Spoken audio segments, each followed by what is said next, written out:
Hi, and welcome to one of our many series of appetizers for success. These are the bits and bytes of wisdom and knowledge that we have acquired through our corporate careers as executives, as well as coaching thousands of leaders around the world. Here today with me, as always, my reliable business partner, John Arnold, who will introduce us to our topic of today. Thank you, Marilena. So I'm excited for the small bits and bytes that we'll share with our viewers today. And today's topic is going to be how to leverage and manage the ego in the leadership arena. And I thought it might be interesting if I share my own personal experience about dealing with my ego in the corporate world. So back when I was in the financial services arena, I was probably, by definition, a quadruple A personality. I was extremely full of myself. I didn't always treat people fairly, and there's some really serious lessons learned when I look back.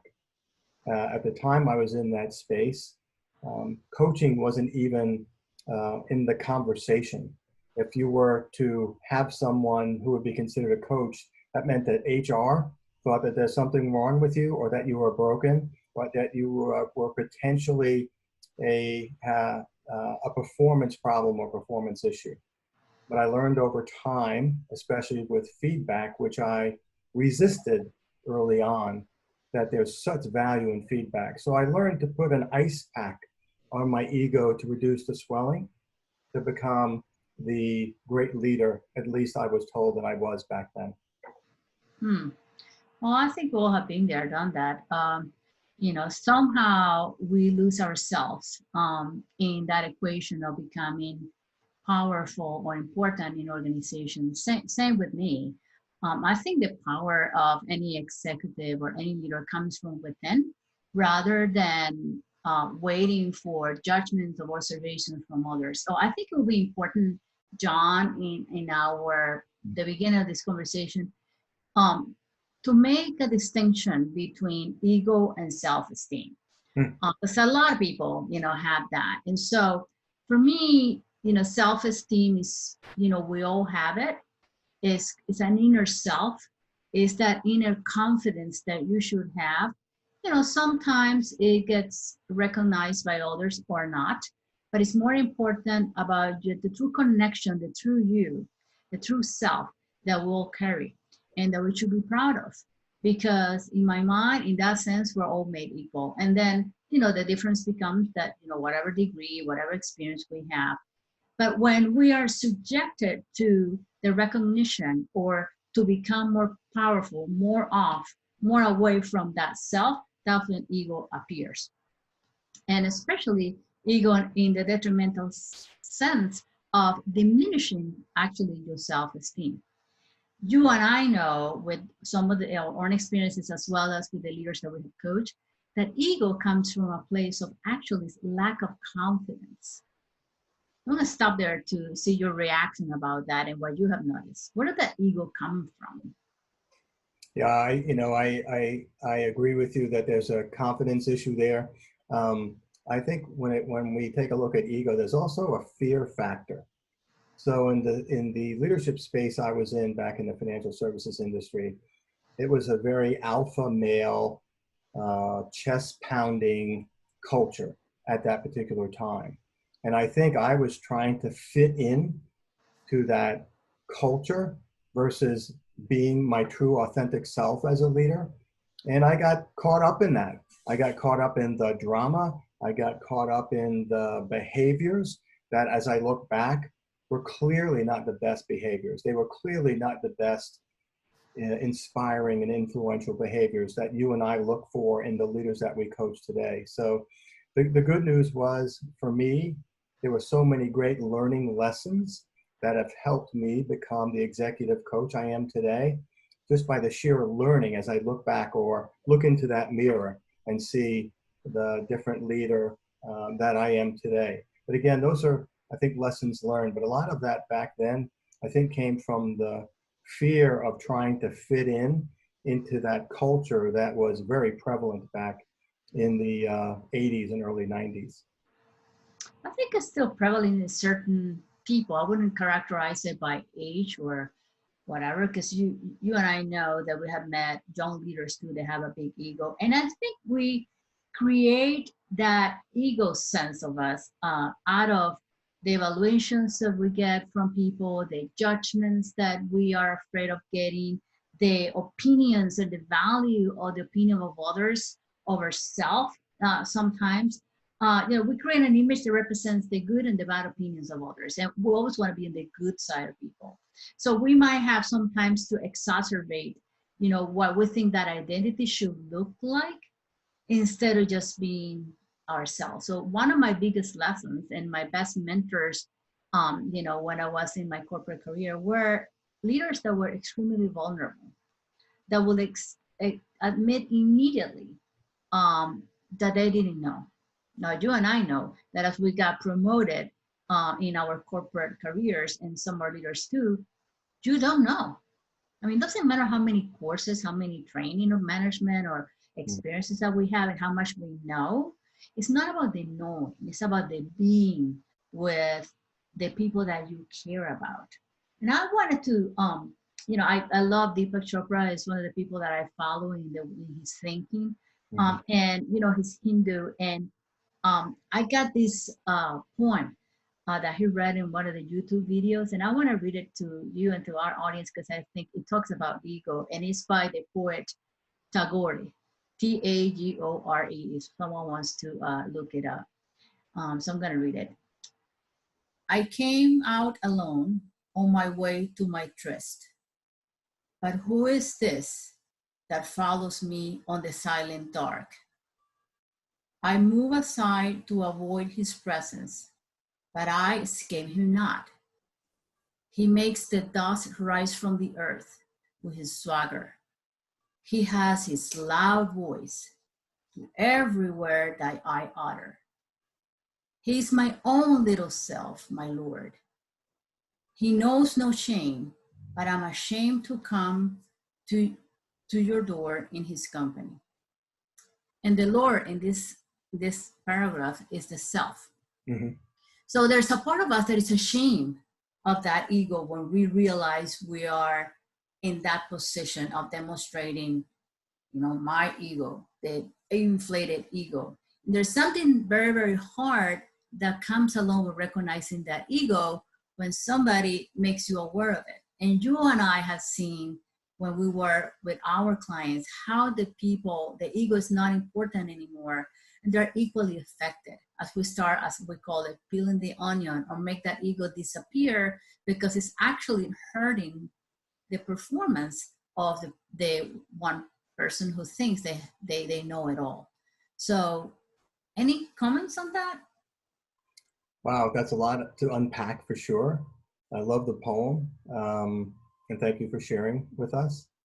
I can't help but think that oftentimes leaders use ego as a weapon, and they might be a product of their environment. That might have been how they grew up.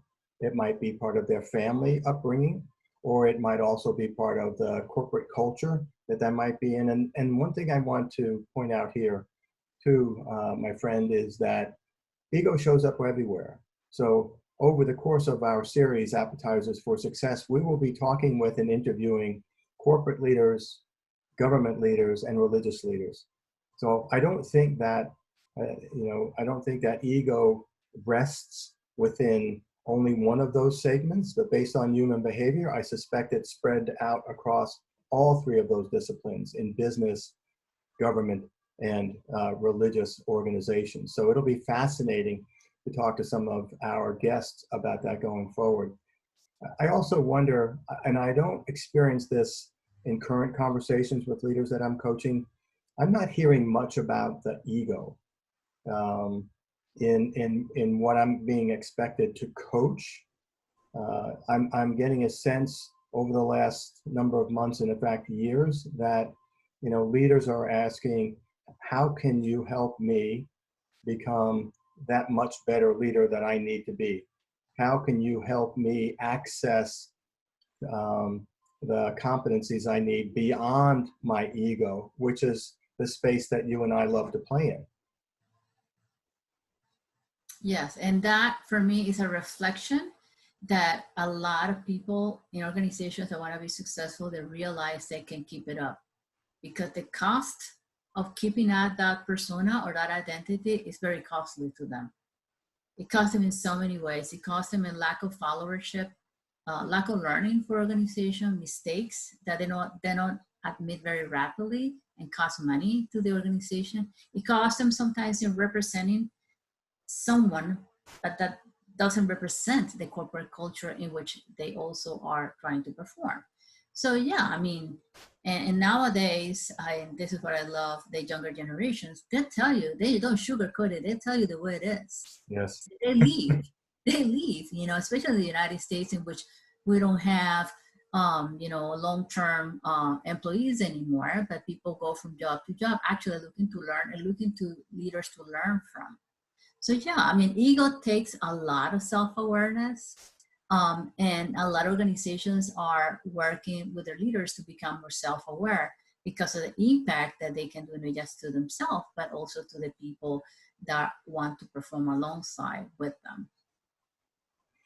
And I also think, Marilena, there's a component of leadership or leaders that have those big egos that they're not going to change. It's not that they're not even open to change.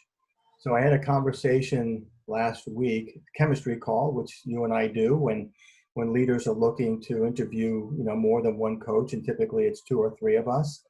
And at the end of this conversation, I don't remember exactly what sparked the comment, but the young leader that I was interviewing with or having the chemistry call with said to me, there's a component of our organization that I struggle with as it relates to my own religion. And I won't go into details there, but the next generations, the X, Y, and Z generations, have an expectations that leaders are going to show up genuinely, authentically, and treat people fair. And they don't have a lot of space for a leader with an ego. To your point, they're not going to spend 5 or 10 years typically anymore with a company, with an organization. They might do their 3, 4, or 5, and then they're looking for what's that next opportunity, next organization where I'm going to have a chance to grow authentically within that organization and that culture. Yeah, you're right.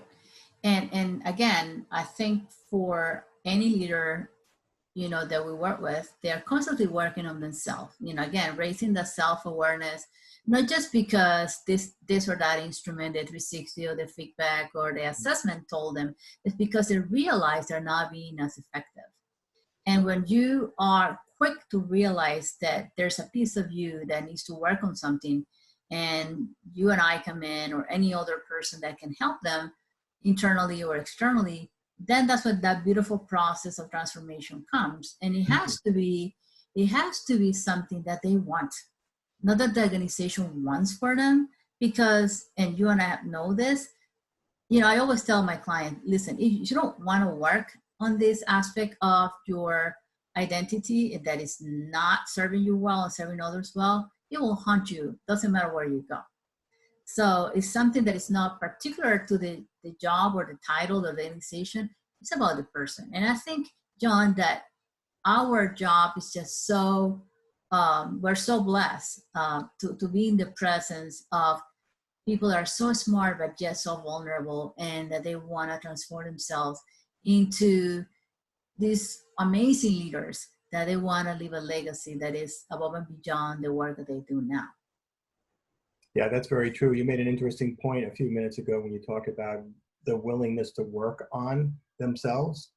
You and I both know that if the leader isn't willing to work on himself or herself, there's no space for our work. If that leader isn't willing to put in the time and the commitment to use your word, to look at where they're vulnerable or humble, so that they can blossom as a leader at that next level, there's no space for us to do our coaching work at all. So leaders have to be willing to really, really work hard, just like in anything else.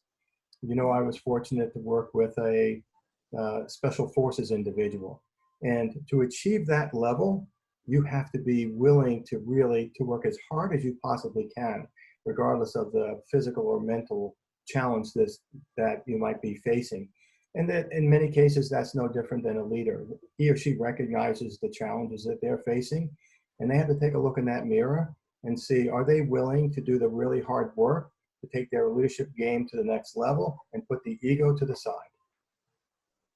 Yeah, and thank you for mentioning that. I do remember, meeting that client of yours, very special, by the way. And that brings me to a point. It doesn't matter the level of anyone in the organization or the work that you do. Sometimes when we talk about being vulnerable, it's not about being weak. I think people confuse that, Yes, right? yes.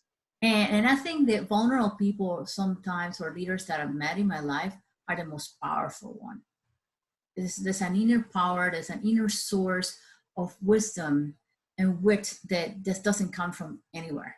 And I don't remember the name of the author, but I remember a book that I read and that I would like to recommend to you and to your audience. It's called Power versus Force. And it's actually written by, if I remember correctly, a physicist or a scientist of some sort. And he talks about, even in nature, if you want something you notice something powerful, it comes from an inner source that has been accumulated over time. And it's not necessarily destructive, because power, it doesn't have to be destructive. It could be transformational. It could be beautiful. You can be in awe of an observation. But when something is forceful, like, you are a black belt in what karate is it? Taekwondo, yes. Taekwondo. Well, you know what force looks like. Than I do.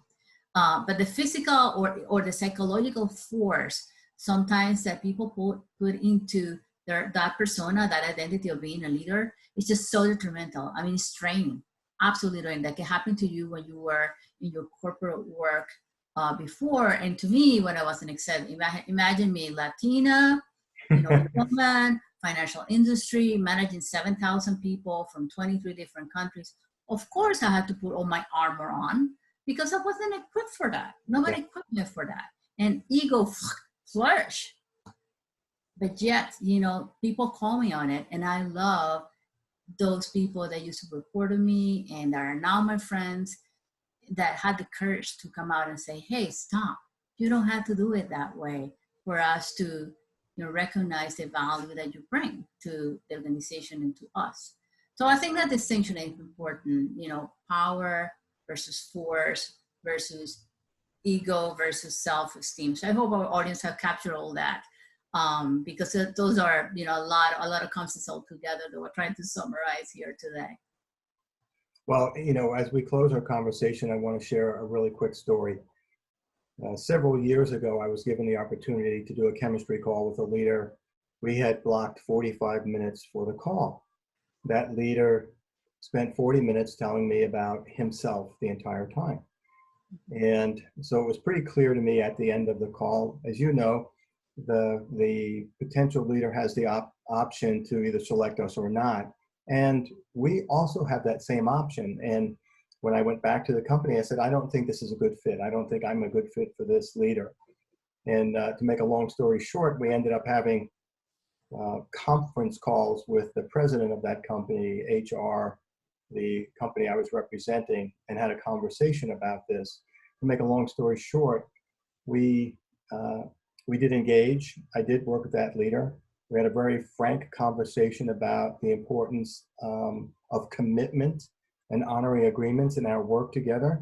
And I will tell you, I received one of the most heartfelt, pleasant letters as a result of our work together that I've ever received, about the impact that our work had on that leader, not only professionally, but personally in his life. So there is a little pot of gold sometimes at the end of the rainbow in some of the work that we do. There always is. Sometimes comes faster than others, but it's not about us, as you know. It's about all the wonderful people that we have been, again, so fortunate to meet and to help them in their personal and professional development. So what about our next topic, John? What do you think? What are one of the things that we could talk about to our audience? Marilena, I think it would be really cool and a lot of fun for you and I to share our journey from our previous corporate world into the wonderful world of executive coaching. It would be a fascinating, I think, experience and journey for our listeners, for our audience to have them listen to us, talk about what that journey was like, because quite often, as I'm sure you were asked, people say, how did you become an executive coach? How did you get into coaching? So I think it might be informative and fun to share that journey. Yeah, hopefully we'll inspire people. Not that we have lack of coaches out there, but I think also we can take the opportunity, not just to talk about ourselves and our process, but what happens when what happens to you as a leader when you want to engage with a coach? What are some of the distinctions that we should give them so that they're highly successful about choosing the occasion and choosing the right coach for themselves? Because there's so many. I mean, I'm a coach, you're a coach, we're executive coaches, but again, there's so much confusion in the marketplace about the potential of what coaching can do for our audience, that I think they should benefit from what we have learned along the way. Excellent. And as my Italian client says, ciao. Hasta la vista.